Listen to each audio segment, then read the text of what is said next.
Hello friends, कसे आहात? मस्त मजेत ना? नवीन दिवसाची नवीन सुरुवात एका नवीन रेसिपी सोबत करत आहे. बघा काय झालं, परवा पाहुण्यांनी घरी ब्रेड आणला होता. पाहुणे येताना खायला घेऊन येतात, तर मग त्यामध्ये ब्रेड बिस्किट हे ठरलेलंच असतं. तर बघा ब्रेड आणला होता आणि हा ब्रेड, ओला ब्रेड जो होता तो कोणाला खायचा नव्हता. मिल्क ब्रेड होता.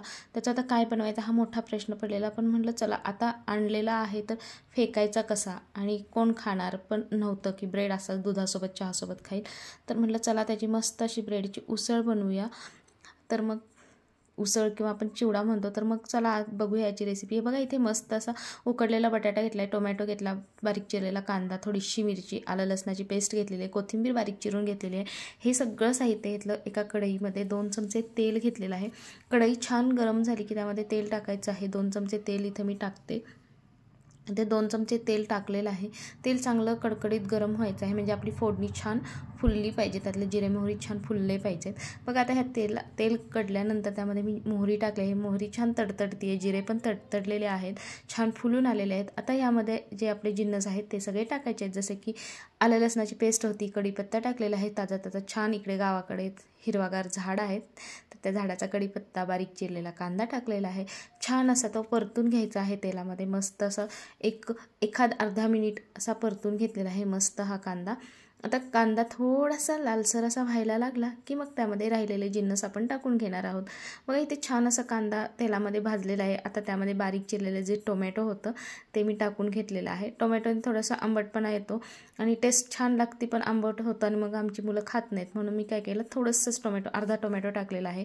इथे शिजवून घेतलेला बटाटा होता, तो छान असे तुकडे करून घेतले आणि तो सुद्धा टाकलेला आहे. आता हे पुन्हा सगळे जिन्नस जे आहेत ते एकत्र छान मिक्स करून घ्यायचे आहेत, तेलामध्ये भाजून घ्यायचे आहेत. आपल्याला ह्याच्यामध्ये तर हिंग पावडर, म्हणजे जे सुके मसाले आहेत ते टाकायचे, तुमच्याकडे जे असतील ते तुम्ही टाका. इथे मी हिंग पावडर टाकलेली आहे, हळद टाकलेली आहे, मस्त पुन्हा एकदा फ्राय केलेलं आहे. थोडंसं चवीपुरतं लाल तिखट टाकलेलं आहे, मिरची टाकलेली आहे. ह्यामध्ये मिरची म्हणजे तुम्हाला जास्त आवडत असेल तर तुम्ही जास्त मिरची टाका. थोडीशी मिरची यामध्ये मी टाकलेली आहे.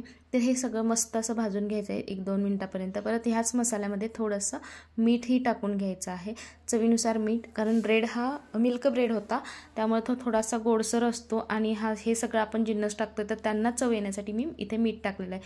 छान मीठ वगैरे सगळं मिक्स केल्यानंतर, छान भाजल्यानंतर त्यामध्ये हा जो ब्रेड होता बारीक केलेला, चुरून घेतलेला, तर तो टाकलेला आहे. तो एकसारखा छान आपण पोहे जसे हलवतो तसं मस्त हलवून घ्यायचं आहे, परतून घ्यायचे आहे, उलटे पलटे करून घ्यायचे आहेत.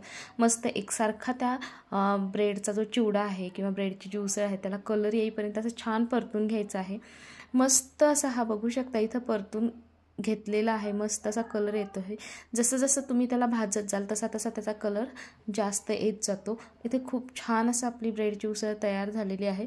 आता इथे हा लिंबू आहे, लिंबू माझ्या हातातून 2 वेळा पडला सटकून, थोडासा लिंबू पिळलेला आहे. आणि बघा हा लिंबू पिळल्यानंतर असा मस्त हा इथं आपली ब्रेडची उसळ तयार झालेली आहे. ह्याच्यावरती थोडीशी बारीक चिरलेली कोथिंबीरसुद्धा टाकायची आहे. बघू शकता इतकं सुंदर दिसते आहे आणि खायलासुद्धा खूप छान अप्रतिम लागते चवीला. तुम्ही नेहमी बनवत असाल तर ह्यामध्ये थोडेसे ॲडिशन करा. माझ्या पद्धतीनेही एकदा बनवून बघा आणि कशी झाली ती कमेंट सेक्शनमध्ये सांगा. माझ्या अशाच वेगवेगळ्या रेसिपी ज्या मी नेहमी घरी बनवते त्या मी माझ्या चॅनलवरती शेअर केलेल्या आहेत. त्यासाठी तुम्ही माझ्या चॅनलला सबस्क्राईब करा, लाईक करा, शेअर करा. Bye bye.